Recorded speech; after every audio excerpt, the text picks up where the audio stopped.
नमस्कार, मैं जगभूषण शर्मा। देखा जाए तो 22 अप्रैल 2025 के बाद से ही भारत की जो है दुर्घटनाओं का एक के बाद एक जो है एक सिलसिला जारी रहा। अब अगर हाल ही की बात करें तो 12 जून को जो है अहमदाबाद में आपने देखा कि 707 बोइंग 707 क्रैश हुआ, फिर एक हेलीकॉप्टर क्रैश हो जाता है, फिर पूना के अंदर एक पुल टूट जाता है। ठीक है जी, यहाँ तक कि कैंपटी फॉल लोग जाते हैं, वहाँ नहाते नहाते एक लंबा सांप निकल आता है, वहाँ लोग इधर से उधर हो जाते हैं। तो एक के बाद कहीं पे आग लग रही है बिल्डिंग में, कहीं पे कुछ हो रहा है, कहीं कुछ, ये घटना का सिलसिला जारी है, विशेषकर 22 अप्रैल के बाद से। खैर, हम 22 अप्रैल पर ही आते हैं। तो 22 अप्रैल को जो घटना घटी पहलगाम में, आतंकवादी घटना जो घटी है, उसको लेकर हम आज का एक वीडियो है, वो उससे संबंधित जो अलग विपक्षी दलों के जो 7 डेलीगेशन भेजे 33 देशों के अंदर, उससे संबंधित रिपोर्ट है। उस डेलीगेशन का एक हिस्सा, यानी एक जो डेलीगेशन था जो वो एशिया के देशों में गया था, उनका हिस्सा रहे अभिषेक बनर्जी जी, जो कि जो तृणमूल कांग्रेस है उसके नेशनल जनरल सेक्रेटरी हैं। ठीक है जी, तो इनकी जो इनके प्रतिनिधि मंडल को जो लीड किया था वो किया था जेडीयू के एमपी हैं संजय झा साहब, उन्होंने लीड किया था। अब ये सवाल उठाते हैं कि हम एक हफ्ते से भी कम समय के अंदर अंदर जब ये डेलीगेशन वापस आए तो प्रधानमंत्री नरेंद्र मोदी इनसे मिले, लेकिन अब ये सवाल ये करते हैं, इनकी एक खबर जो छपी है वो ये कहते हैं कि इनकी हेडलाइन है Abhishek part of global outreach asked 33 countries toward how many backed India.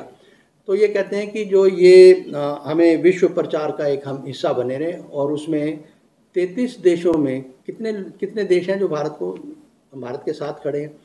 इन्होंने अपना, हालांकि जो सरकार ने कहे या नरेंद्र मोदी जी ने इनको भेजा इस करके था कि भारत का जो स्टैंड है, जो स्टांस है, वो आतंकवाद को लेकर क्या है, तो ये आप मैसेज, ये संदेश जो है ये सब देशों तक पहुँचाओ जहाँ जहाँ ये जा रहे हैं। पुरजोर कोशिश की गई होगी, लेकिन वहाँ के लोगों को भी जो सवाल उनके जहन में थे, चाहे वो सिविल जो सोसाइटीज़ थी या आप कह सकते हो सिटीजन्स थे, तो उनके कुछ सवाल थे, उनको लेकर इन्होंने कहा है कि सबसे पहली बात तो वो ये कहते हैं कि किस तरह से वो जो उन्होंने आपकी सीमा का उल्लंघन कैसे कर लिया, आतंकवादियों ने किस तरह से घुस गए वो अपनी सीमा में। चलो, एक बात तो ये रही, वो आ गए, फिर घटना को अंजाम दे दिया गया, 26 लोगों का नरसंहार कर दिया गया। फिर वो ये कहते हैं कि brutal religion based massacre, he asked if they were dead or alive and if neutralized why the government had failed to issue a clear statement. He also question the government's silence if they had not yet been apprehended. तो वो सरकार की खामोशी पर भी एक सवाल उठाते हैं कि अगर पकड़े गए हैं तो आप चुप क्यों, न्यूट्रलाइज कर दिए गए हैं, अगर एनकाउंटर हो गया तो बताइए, मार दिए गए तो बताइए। तो अभी तक वो एज इट इज़ सवाल है, घटना को अंजाम दे के चले गए और सब कुछ हो गया। ऑपरेशन सिंदूर की जो जितनी सक्सेस है, इसको हम 2 भागों में हम देखेंगे।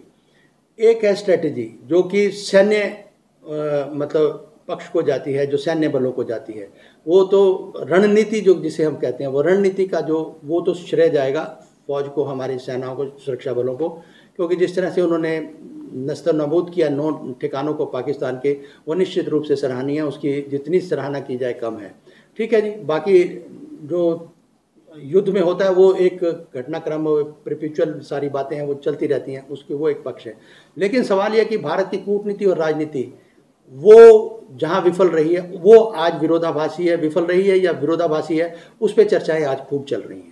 तो उन्हीं सवालों को लेकर वो ये कहते हैं कि अगर आप पीओके को उसको लेने का दावा कर रहे थे, तो जब ट्रंप ने ये कह दिया कि मैंने ये उस पर जब वो इसको युद्ध विराम की बात हो रही थी, तो आपने क्यों नहीं कहा कि हम अपना पहले लक्ष्य पूर्ण हासिल कर लें, उसके बाद देखेंगे। तो उन्होंने आपको ये कह दिया कि जैसे उन्होंने कहा, अभिषेक कह रहे हैं कि अभिषेक आज when India intended to reclaim Pakistan occupied Kashmir PoK and why the government had not officially respond to US president Donald Trump's claim that he brokered the ceasefire between India and Pakistan following Operation Sindoor with promises of trade.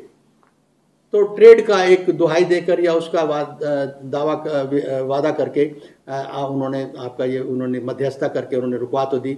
सवाल ये कि आपने क्यों नहीं claim किया कि हम ये करना चाहते हैं, ये सवाल है। फिर वो ये कहते हैं कि जो इनके अलावा भी इनके अलावा उन्होंने एक वीडियो बनाया है, जो इनके राज्यसभा MP हैं डेरेक ओब्रेन, उनका एक वीडियो वो हम आपको दिखाएंगे। उन्होंने भी सवाल उठाए हैं। साथ में वो ये कहते हैं कि एक्सटर्नल अफेयर मिनिस्ट्री पे 10 साल में 2 लाख करोड़ रुपया खर्च हुआ है। ठीक है जी, वो इसलिए नहीं कि आप बातों को घुमाओ छुपाओ, नहीं, ट्रांसपेरेंसी के लिए हुआ है, पारदर्शिता के लिए हुआ है। बिल्कुल जो चीज़ें हकीकत है वो सामने आनी चाहिए, इस पे भी बात कर रहे हैं वो। तो कहने का मतलब ये है कि जो ये घटनाक्रम हुआ है इसको समझने के 7 जो डेलीगेशन बने, 51 लोग गए, 33 देश हैं, जबकि 195 90 92 देश हैं पूरे विश्व में। 33 देशों में जाके क्या हुआ होगा, सवाल बड़ा एक सटीक है। और दूसरा एक और बात है कि P5 का मतलब है उसमें फ्रांस है, UK है, US है, चाइना है और संभवतः रशिया।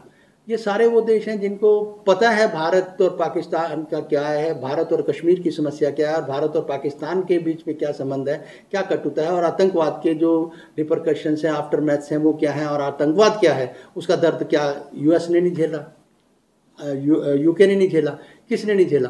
तो कहने का मतलब ये है कि ये सब जो कुछ हुआ है इसके क्या परिणाम है। तो खर्चा किसका होता है, टैक्स पेयर का होता है। ये तो जब परिणाम जो सामने, हालांकि ये एक डेलीगेशन का है, एक प्रतिनिधिमंडल का है। बाकी ठीक है, शशि थरूर की बहुत बार आवाज़ उठी है कि उन्होंने ये कहा, वो उस पर भी वो भी जो प्रयास किए गए हैं वो कहीं ना कहीं थोड़ा सा विरोधाभासी से ही दिखाई देते हैं।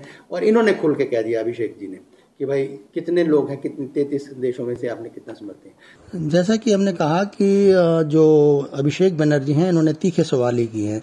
तो उन्होंने कहा कि speaking on the intelligence failure behind the attack, Abhishek question the 1 year extension granted to intelligence bureau IB chief Tapan Kumar Deka barely a month later।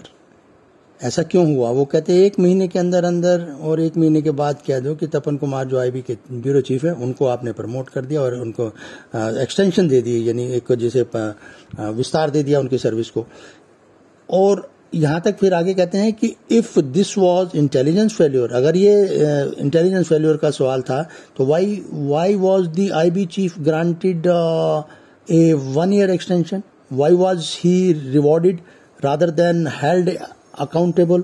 तो उन्हें जिम्मेदार ठहराने के बजाय उनको सर्विस का विस्तार दे दिया गया। तो इस तरह का सवाल उठाया। आगे फिर वो एक और महत्वपूर्ण सवाल उठाते हैं कि if the government of India can conveniently use Pegasus spyware against opposition leaders, including me. He's talking about himself, journalists and even judges. What stop it from using the same tools against terrorist network and suspects? तो भाई बड़े conveniently वो कह रहे हैं कि जब Pegasus tool को अपोजिशन लीडर की उनके समेत अपोजिशन लीडर के उन्होंने टूल यूज कर लिया पेगासस का, जर्नलिस्ट के खिलाफ कर लिया, जजेस के खिलाफ कर लिया, तो उनको किसने रोक लिया था कि वो ये टेररिस्ट और इनके खिलाफ जो संदिग्ध हैं इनके खिलाफ ना यूज करें।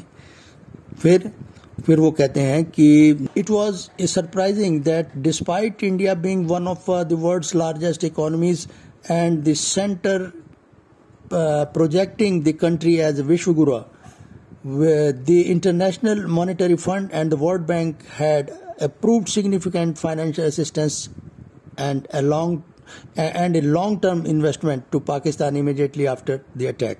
कहते बड़ी अजीब सी बात है, आप अपने आप को दावा करते हो कि हमारी अर्थव्यवस्था है वो विश्व में सबसे बड़ी है और हम विश्व गुरु होने का मतलब अपने आप को विश्व गुरु होने का दावा करते हो, और उस बावजूद इसके आप कुछ भी आपका इन्फ्लुएंस नज़र नहीं आया जब IMF ने, इंटरनेशनल मॉनेटरी फंड ने और वर्ल्ड बैंक ने उनको फाइनेंशियल असिस्टेंस दे दी जस्ट आफ्टर, जिसे कहते हैं कि इमीडिएट आफ्टर अटैक का, जो आपके आतंकवाद का हमला हुआ उसके फौरन बाद। तो ये यहाँ तक की जो स्थिति है ये सब बातें हैं सब समझने की। और पीओ के बारे में हमने आपको बता ही दिया। तो ये सारी बातें हैं जो समझने के सवाल कुछ कड़वे होते हैं, लेकिन उनमें सच्चाई को थोड़ा समझने की जरूरत पड़ती है। तो आज के वीडियो में फिलहाल इतना ही, फिर मिलेंगे। नमस्कार।